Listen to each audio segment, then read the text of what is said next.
বন্ধুরা, আসসালামু আলাইকুম। কেমন আছেন সবাই? আশা করি সবাই ভালো আছেন।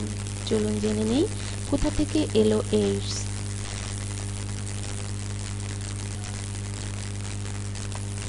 হিউম্যান ইমিউনোডেফিসিয়েন্সি ভাইরাস এইচআইভি আবিষ্কারের ৩ দশক পরে এসে এর উৎপত্তিস্থল খুঁজে বের করার দাবি করেছেন যুক্তরাজ্যের গবেষকরা।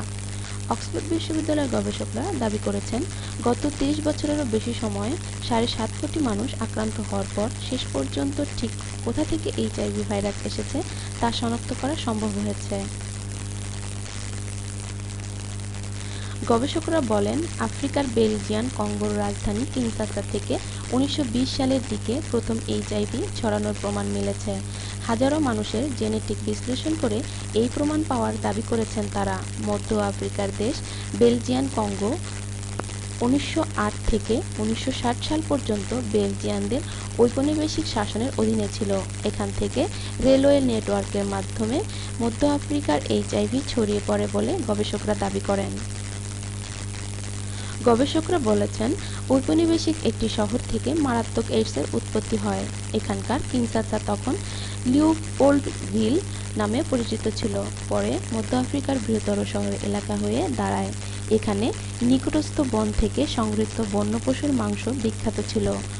অক্সফোর্ডের গবেষকরা দাবি করেন, এইচআইভি ভাইরাস আবিষ্কারের ৩০ বছর পর মানুষের মধ্যে ব্যাপক আকারের এইচআইভি ছড়িয়ে পড়া স্থানান্তরিত হওয়ার কারণ অজানাই ছিল।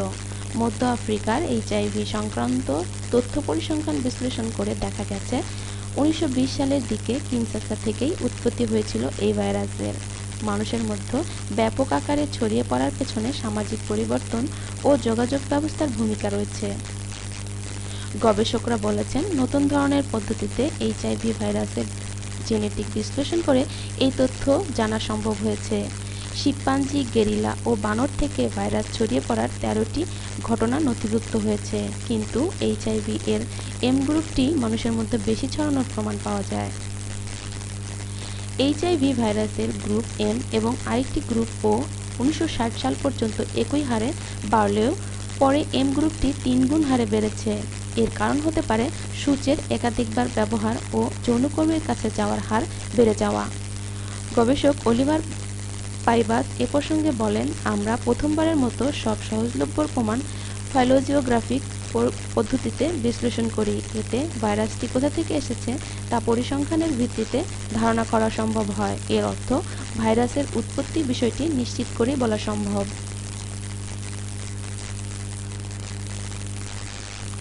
গবেষক নুনো ফারিয়া এ প্রসঙ্গে বলেন, কিনশাসা ওই সময় দ্রুত এগিয়ে চলছিল। মধ্য আফ্রিকার বৃহত্তম শহর হিসেবে পুরো কঙ্গোর সঙ্গে সংযুক্ত ছিল।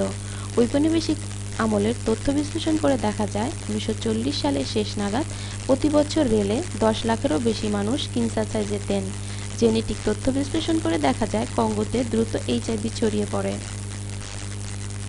প্রসঙ্গত, এইডস একটি মারাত্মক রোগ যা এইচআইভি ভাইরাসের সংক্রমণের মাধ্যমে হয়। এটি মানুষের দেহের রোগ প্রতিরোধ ক্ষমতা দুর্বল করে দেয়।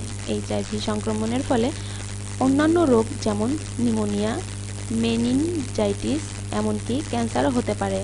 এইচআইভি সংক্রমণের পরের ধাপকে এইডস বলা হয়। বন্ধুরা, আপনাদের সামান্যতম উপকারে আসলে আমাদের এই টিপসটি অন্যকে শেয়ার করে জানার সুযোগ করে দেবেন। বন্ধুরা, আমাদের সাথে থাকার জন্য অবশ্যই আমাদের চ্যানেলটা সাবস্ক্রাইব করবেন। ভালো থাকবেন বন্ধুরা। আসসালামু আলাইকুম।